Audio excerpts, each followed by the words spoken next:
નમસ્કાર દર્શક મિત્રો, @ગુજરાતમાં આપનું સ્વાગત છે। ગુજરાતના રાજકારણમાં અત્યારે સૌથી ચર્ચાસ્પદ અને ગરમાગરમ મુદ્દો છે દેડિયાપાડાના ધારાસભ્ય ચૈત્ર વસાવાનો કેસ।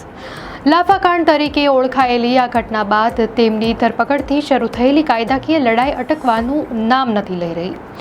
આજે પણ ગુજરાત હાઈકોર્ટે તેમની જામીન અરજી પર સુનાવણી મુલતવી રાખી છે, જેના કારણે ચૈત્ર વસાવાને વધુ 15 દિવસ જેલમાં રહેવું પડશે। આ ઘટનાક્રમ માત્ર એક કાયદાકીય પ્રક્રિયા નથી, પરંતુ ગુજરાતના રાજકારણમાં ચાલી રહેલા ઊંડા રાજકીય અને સામાજિક તણાવનું પ્રતિબિંબ છે। ચાલો આ સમગ્ર ઘટનાક્રમ અને તેના પાછળના પાસાઓને વિગતવાર સમજીએ। આ ઘટનાક્રમે ગુજરાતના રાજકારણમાં ભારે ગરમાવો લાવી દીધો છે, ખાસ કરીને આદિવાસી સમુદાય અને આમ આદમી પાર્ટીના સમર્થકોમાં નારાજગી વધારી છે। આ સમગ્ર વિવાદની શરૂઆત 5 જુલાઈ 2025ના રોજ આપનો તાલુકો વાયબ્રન્ટ તાલુકોની બેઠક દરમિયાન થઈ હતી। આ બેઠકમાં દેડિયાપાડા તાલુકા પંચાયતના ભાજપ શાસિત પ્રમુખ સંજય વસાવા અને ચૈત્ર વસાવા વચ્ચે ઉગ્ર બોલાચાલી થઈ હતી। સંજય વસાવાએ પાછળથી પોલીસ ફરિયાદ નોંધાવી, જેમાં તેમણે આરોપ મૂક્યો કે ચૈત્ર વસાવાએ તેમના પર મોબાઈલ ફોન અને કાચનો ગ્લાસ ફેંકીને હુમલો કર્યો હતો। એટલું જ નહીં, સંજય વસાવાએ ચૈત્ર વસાવા પર હત્યાની કોશિશ, મહિલા નેતા ચંપાબેન વિરુદ્ધ અપશબ્દોનો ઉપયોગ અને મારામારી કરવાનો ગંભીર આરોપ પણ લગાવ્યો। આ સમગ્ર ઘટના બાદ પોલીસે તાત્કાલિક કાર્યવાહી કરીને ચૈત્ર વસાવાની ધરપકડ કરી લીધી। ચૈત્ર વસાવાએ નર્મદા સેશન્સ કોર્ટમાં જામીન માટે અરજી કરી, પરંતુ 14 જુલાઈ 2025ના રોજ કોર્ટે તેમની અરજી નામંજૂર કરી દીધી। ન્યાયાધીશે પોતાના આદેશમાં સ્પષ્ટપણે નોંધ્યું કે ચૈત્ર વસાવા એક પ્રભાવશાળી ધારાસભ્ય હોવાથી તેઓ સાક્ષીઓને ડરાવી ધમકાવી શકે છે, જેના કારણે કેસની તપાસમાં અવરોધ ઊભો થઈ શકે છે। કોર્ટે એ પણ ઉલ્લેખ કર્યો કે ચૈત્ર વસાવાને અગાઉ 2023માં ફોરેસ્ટ અધિકારીઓ પર હુમલાના કેસમાં પ્રોબેશન પર છોડવામાં આવ્યા હતા। પ્રોબેશન પર હોવા છતાં તેમણે ફરી ગુનો કર્યો હોવાથી તેમની જામીન અરજી નકારી કાઢવામાં આવી હતી। આ પછી ચૈત્ર વસાવાના વકીલે ગુજરાત હાઈકોર્ટનો દરવાજો ખખડાવ્યો।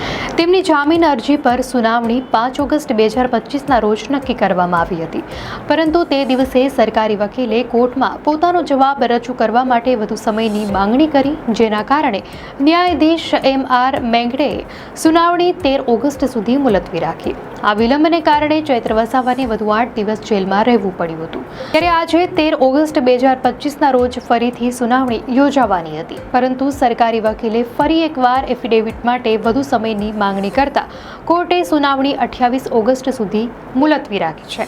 આમ ચૈત્ર વસાવાને વધુ 15 દિવસ જેલમાં વિતાવવા પડશે। આ ઘટનાને આમ આદમી પાર્ટી દ્વારા રાજકીય ષડયંત્ર ગણાવવામાં આવી રહી છે।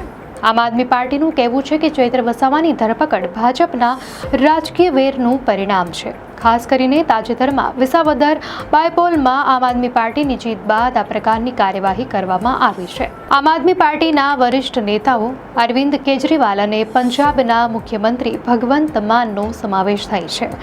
તેમણે પણ ગુજરાતની મુલાકાત લીધી છે અને રેલીઓ તેમજ જાહેર સભાઓ યોજીને આ કેસને રાજકીય દબાણ હેઠળનો ગણાવ્યો છે। તો બીજી તરફ ભાજપ આ આરોપોને ફગાવી રહ્યું છે।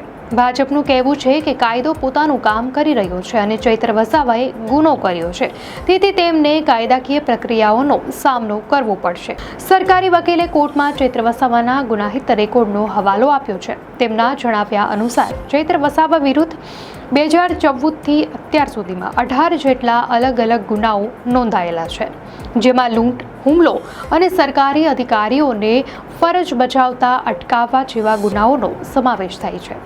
ત્યારે સૌથી તાજેતરનો કેસ 2024નો છે, જેમાં વન વિભાગના કર્મચારીઓને ધમકાવવા અને તેમની પર હુમલો કરવા સાથે હવામાં ફાયરિંગ કરવાનો આરોપ લગાવવામાં આવ્યો હતો। આ કેસમાં 39 દિવસ જેલમાં રહ્યા બાદ કોર્ટે તેમને શરતી જામીન આપ્યા હતા।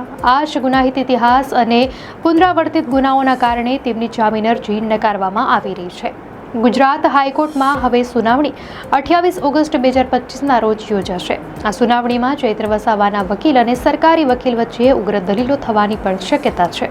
જો ચૈત્ર વસાવાને જામીન મળે છે તો આમ આદમી પાર્ટી દ્વારા દેડિયાપાડામાં એક વિશાળ શક્તિ પ્રદર્શન યોજાઈ શકે છે, જે 2023ના કેસ પછીના પ્રદર્શન કરતાં પણ મોટું હોઈ શકે છે। તો બીજી તરફ જો જામીન નકારવામાં આવે તો આદિવાસી વિસ્તારોમાં વિરોધ વધુ ઉગ્ર બની શકે છે।